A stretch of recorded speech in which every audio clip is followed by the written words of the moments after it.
So I was talking about SOD, the global rule set. There are three types of risks. So let me give you examples for all of them, and then we can move ahead. So for example, under basis, I have different functions like security is considered to be one function, and then system administration is considered to be another function.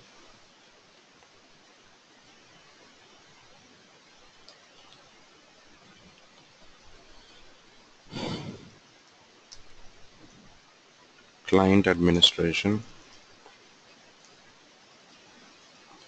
TMS. So now you insert the T codes here, like just like these are considered to be functions, all the T codes related to security.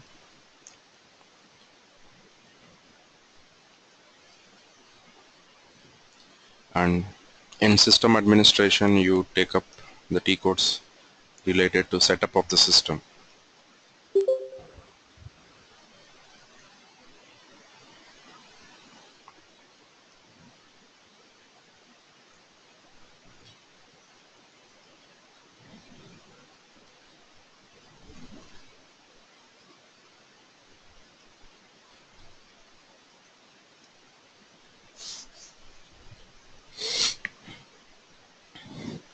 And TMS, STMS.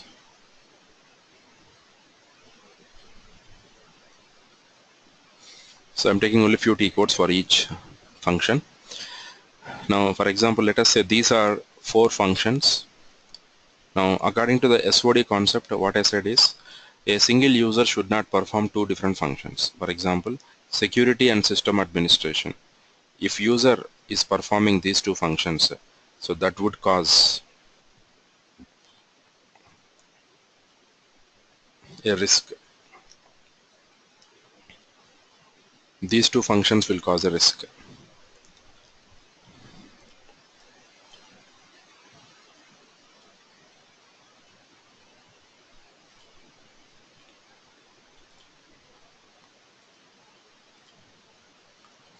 So risk 1 is caused to 2 different functions, and for example, if these 2 functions cause, so that is considered to be risk 2.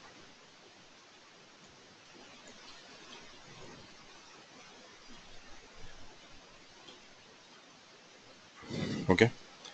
Now under same basis business process, you will have some other function which is called as a critical function, critical T codes. And in this we list down all the T codes related to critical point of view from basis point of view. Let us say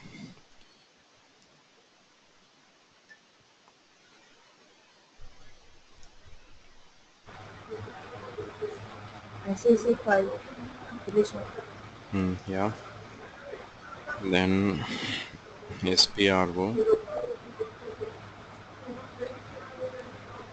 So these T codes literally can damage the system, or you can do the major configuration changes with these T codes. You can edit the programs and bring down the system back. So these are considered to be critical T codes, for example. And we create one more function which is considered to have critical permissions. So permissions in GRC nothing but authorization values. So like s underscore develop, s underscore tabu underscore CLI, s underscore adm underscore admi underscore fcd. So all the objects list down which are considered to be very critical or important. Now, so risk 1 and risk 2 are caused due to combination of functions, whereas this is called as critical action risk, and whereas this is called as critical permission risk.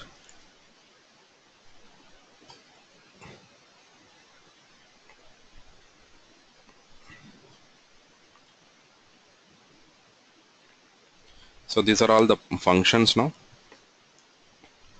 and these are the risk IDs.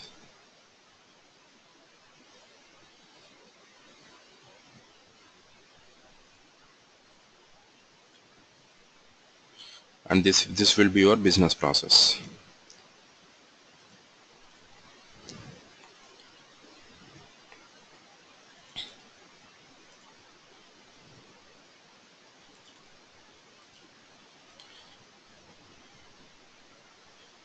Okay, so risk 1, risk 2 are causative to do different functions. It is not necessary that every combination of function cannot be a risk.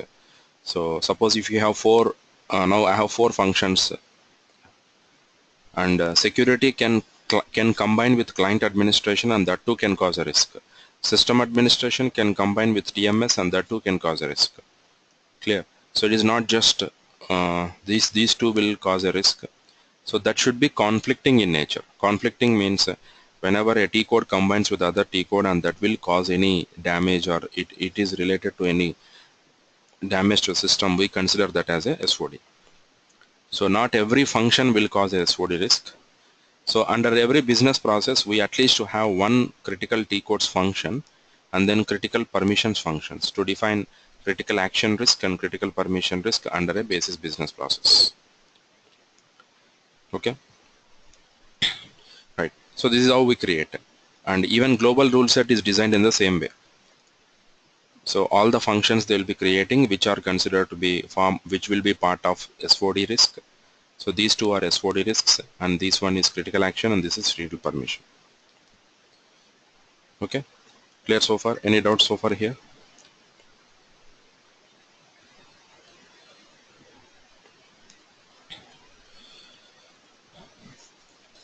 Now, okay. So for risk 1, because of these 4 T codes, how many rules you get? Combinations. How many combinations are available for risk 1? Combination means, so I am saying as per the definition of SOD risk, user should not perform security plus system admin, means SU01 plus SM36 should not be performed. So SU01 plus SM36 is one combination, SU01 plus SCC4 is another combination, SU01 plus SP01 is another combination. So SU01 is causing 3 combinations, SU10 causes 3, PFCG causes 3, PFUD causes 3. Total 4 into 3, you will get 12 rules that we call as rules.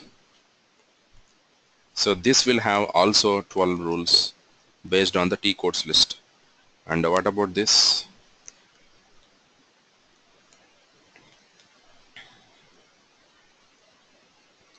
This has 5. This also has 5 rules. So each T code itself will become a 1 rule ID combination, and this becomes 3 rules. So for this risk there are 3 rules. For this risk there are 5 rules. For risk 2 I have 12 rules. For risk 1 I have 12 rules. Okay, clear everyone? So our duty here is, if you are creating any risks, only just creating the functions and then create a risk ID. These rules are automatically generated. You just need to click on create. You need to just Can you click on. repeat how it comes 12 rules? I missed out. Okay. So SU01 combines with SM36, right? One combination. Correct. SU01 plus SM36. Right. SU01 plus SEC4. SU01 plus SP01. So SU01 is causing how many combinations? 3. So 3. SU10 causes 3. PFCG causes 3. PFUD causes 3. Total 12. Okay, got it. Similarly here also, just you can multiply the two functions. Risk 2, there are 4 T codes here and 3 T codes here. So 4 into 3, 12 combinations. Here it is not a combination. In the critical action risk, it is not a combination. Just the system will look for the existence of the T code. If a user has this T code SPRO or SCC5 or SPAM, that is considered to be critical risk.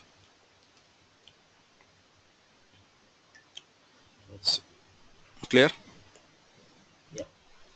Right. So these rules combinedly, now like this, if you can design for every module, this is for basis I have done like this. Now similarly, if you do it for HR, if you do it for finance, if you do it for other modules, so that complete set is called as a global rule set, how the global rule set has been designed. Even if they ask you to create custom rule set also, in the same fashion you need to create. So this is one of the most important question in interviews. Are you using global rule set or custom rule set? Clear everyone? Should Yes, Manjula. uh, if you take a rule set, Mm-hmm. it should be, I guess it should be either permission based or T code based, right? It should not be both. Is that correct? We can see when you are running risk analysis, you can choose what type of risks you want to find out. So when deciding on the rule set, we will define both permission wise and T code wise. Yes, our duty is to define both the T codes wise and permission wise. So the choice, the client is his choice. What type of risks he want to see? He want to see action based risks, permission based risks. He will see on that. But to question now, a question to all of you: if I prefer,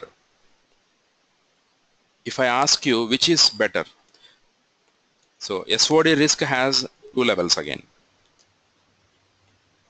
So yes, within SOD risk we have action level SOD risk and permission level SOD risk. And here we have critical action risk and critical permission risk. Clear? So now tell me, in SOD risk, which one is preferable? Action level or permission level? And within these two, which one is preferable? Critical action risk or critical permission risk? SOD risk permission level is best Why? because it will give you T code as well as object both. It will give you T code as well as object both. Okay. Yeah. SOD risk I feel action level. Uh-huh. When you select action level, it will give you only T code list. So Correct. where we cannot find the object. Right. So whenever we run SOD risk, we can always choose permission level is best option. Okay. So any other answer? I Anybody has say it any should other be answer? action level. Pardon? I say it should be action level, which is mostly chosen. You say it is action level. Yes, yes. Okay. Okay, let us now take an example again. Suppose user has access to SU01 display access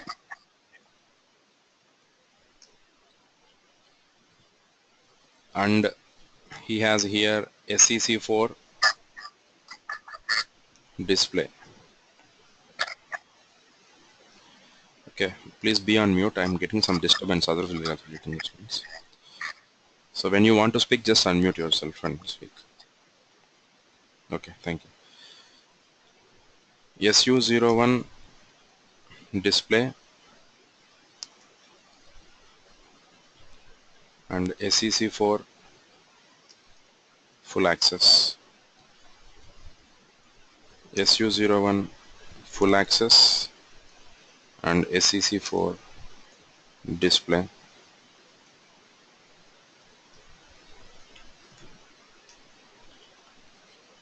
SU01 full access SEC4 display. Sorry, full. This is also full. So here display full refers to authorization values, permissions. Hope I clear. Now tell me, out of these four combinations, which exactly is a risk? All the four are risks or only one specific combination is a risk?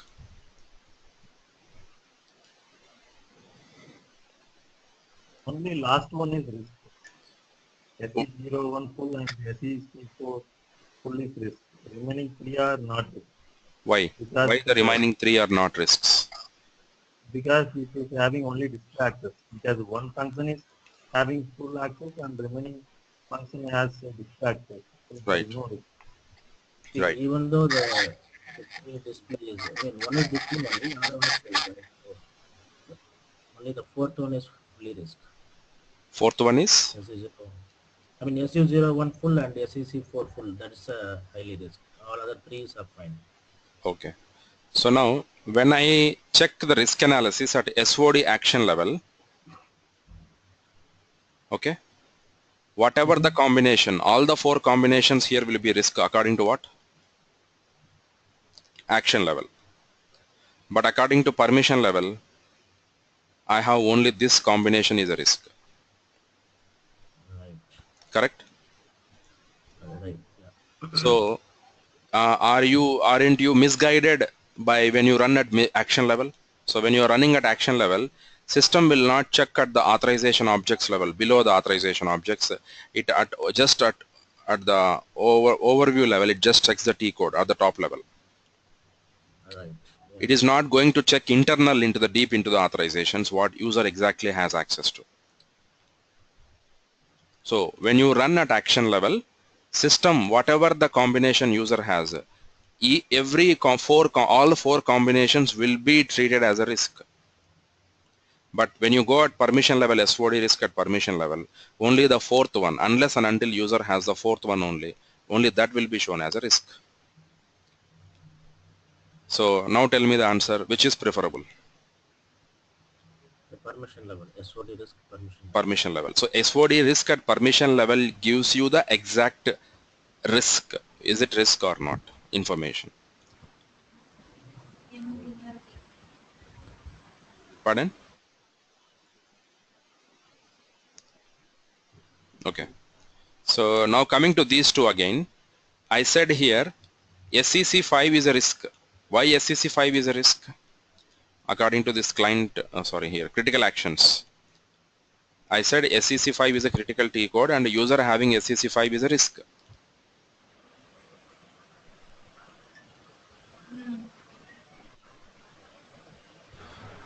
Why SEC5 is considered to be as a risk? Means they can delete the client so that Okay. Okay, what happens when you delete a client? the data will get lost. Okay, so what is the consequence, final consequence of it? It will impact, the impact would be means a huge impact will get, so that Downtime, business downtime. Yeah, so at least for 3 to 6 hours a business will be down. Right? yeah. Okay. So please be on mute when you are not speaking because a lot of disturbance is coming from the background. Okay, thank you. So here, now let us say user has a SEC5 T code, but he has only display access.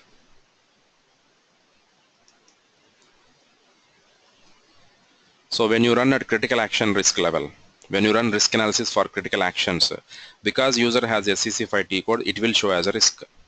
But in reality, what he has inside is display access. So when you run a critical permission, user does not have delete access of SEC5, only he has display access. So according to critical permission, it is not a risk. User having SEC5 display access is not a risk according to critical permission risk analysis. But whereas according to critical action risk, it is a risk. Clear? So always permission level is a preferable one, but permission level for us it takes a lot of time to implement and configure, because under every T code you have n number of authorizations and each authorization has to be checked, which is critical, which is important for that particular T code point of view. Okay, clear everyone so far? Right, so let me check if the system is ready and then we'll try to see in system.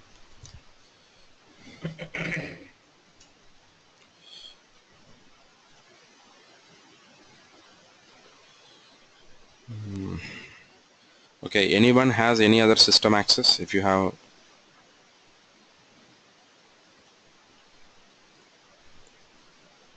anyone is having GRC system access?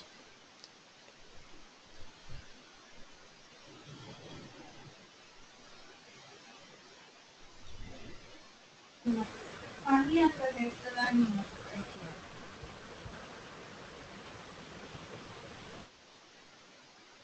Okay, fine then.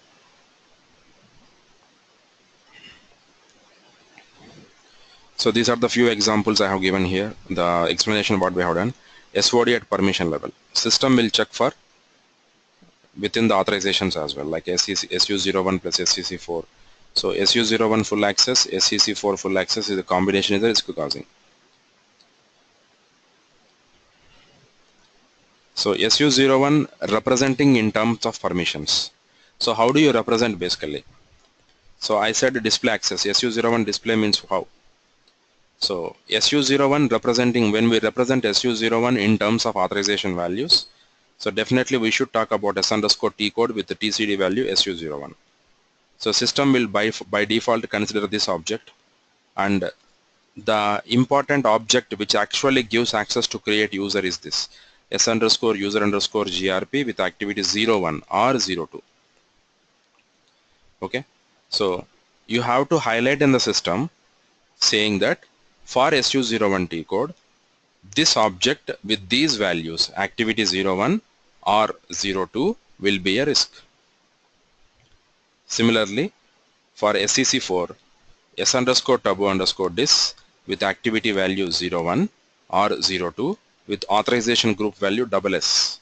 So only when user has these values, then only he can create a client or edit the client 02.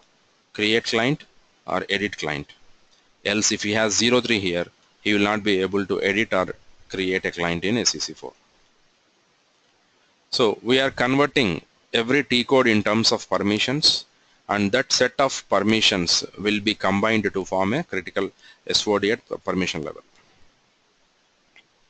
So this set combining with this set of values combining with this set of values, then only it will be the risk.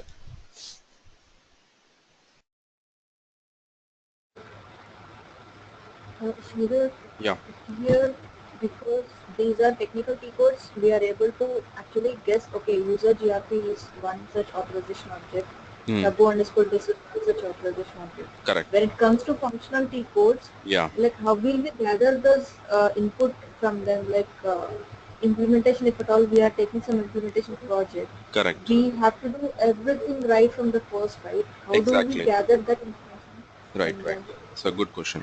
So when you are doing a implementation project or a fresh project, you do not know. For example, as it is SU01 and SCC4, we are able to guess the authorizations which are critical, are important for creation of user. Like if you take the T codes like FBV0, FB02, FB01, VA01, XK01. So we are not sure of what is the authorization object that is controlling access to create sales orders, approve sales orders, edit sales orders, etc., etc. So that is the reason what I suggest is everyone always go to global rule set. In the global rule set you have the functions, correct? So in that functions, if you go to the permission level, there you can see which are important values, they will be in active mode. So if I have system, I could have shown you that. Okay, getting my point? If you go to global rule set, under global rule set there are functions, SAP predefined functions are there. So take a function of finance, any function of finance, open that function.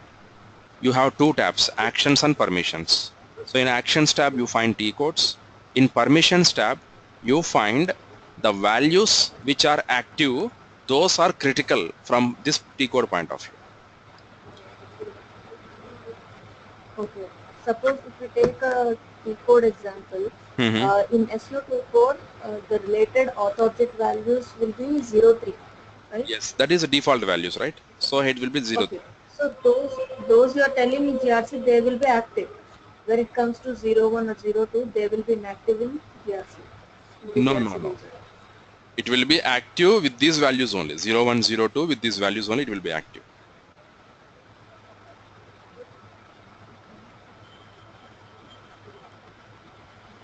Okay, let me show you. It is open.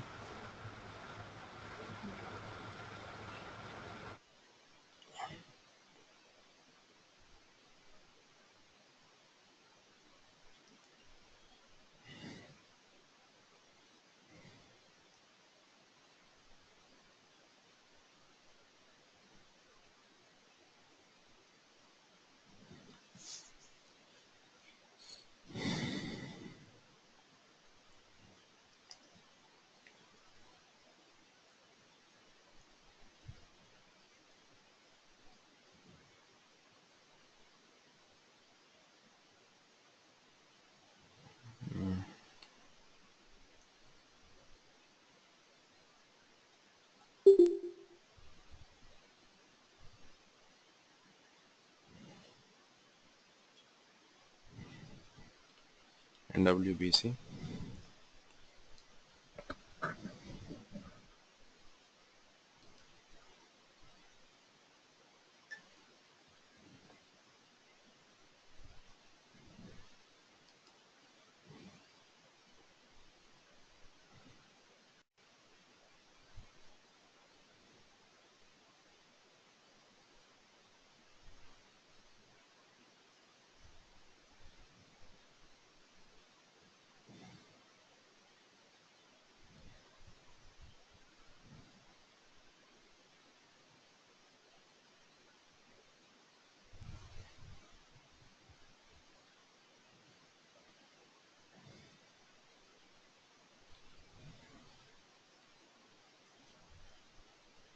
So under setup you find all the risks which are part of event global.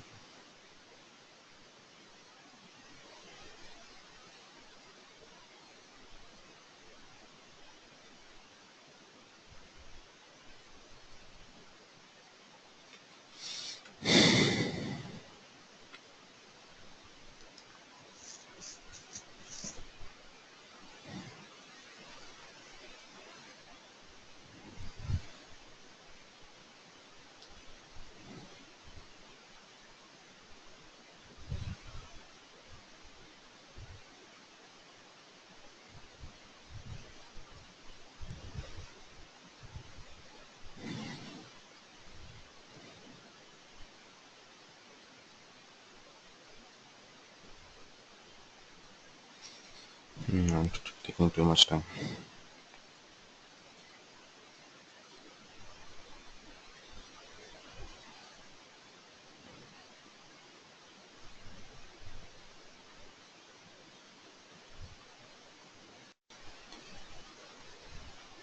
Access risks.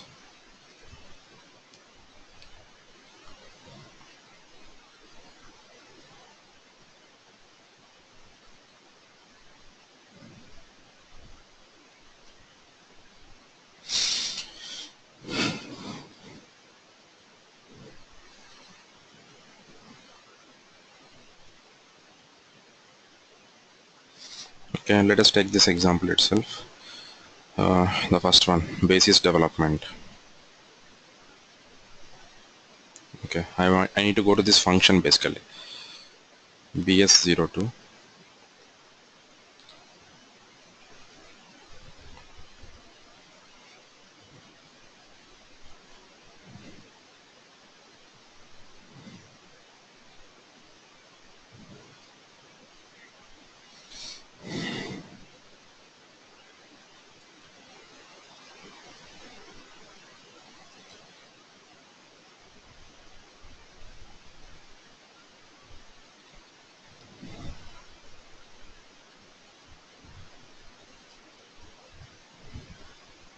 So you can watch out here.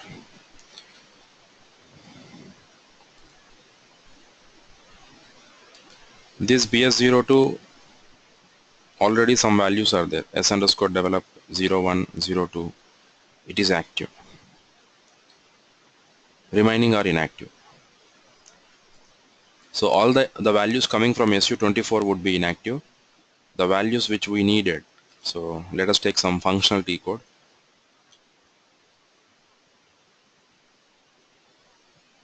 HR, this function HR04 permissions.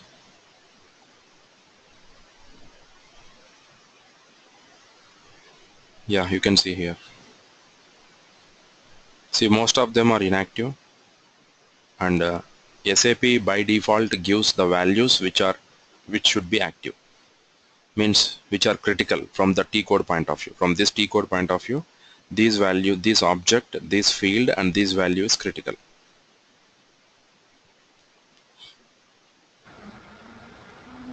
Okay. So you mean to say which are critical, those will be active, right? So Yes, exactly. So means if user has P underscore origin with authorization C value, D is risk oriented basically. Just like in this example, how did we say this S underscore user underscore GRP with activity value 01 is a risk? okay. How I am able to say this one? Because this is the one which gives access to create users, and this is the one which gives access to modify users. In the same fashion, here also they have already highlighted those are made the values active, which will be that particular crucial from that particular T code point of view. Okay. So now what you have to do is, taking this as a reference, you can create your own rule set now. So always having referring global rule set is a big help for us. So without global rule set, it will take years for us to do this task. If there is no global rule set, you have to analyze each and every T code and each and every authorization object under the T code, and then it will take years for us to configure this global rule set or the rule set basically according to user requirement. Okay. Okay. So now let us quickly go and create a SOD risk. Yesterday we have dropped in the middle, right? So let me create the two functions first.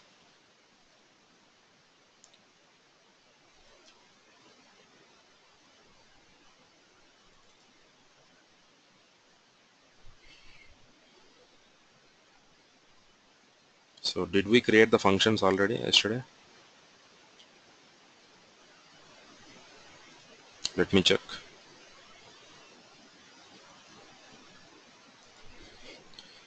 The names we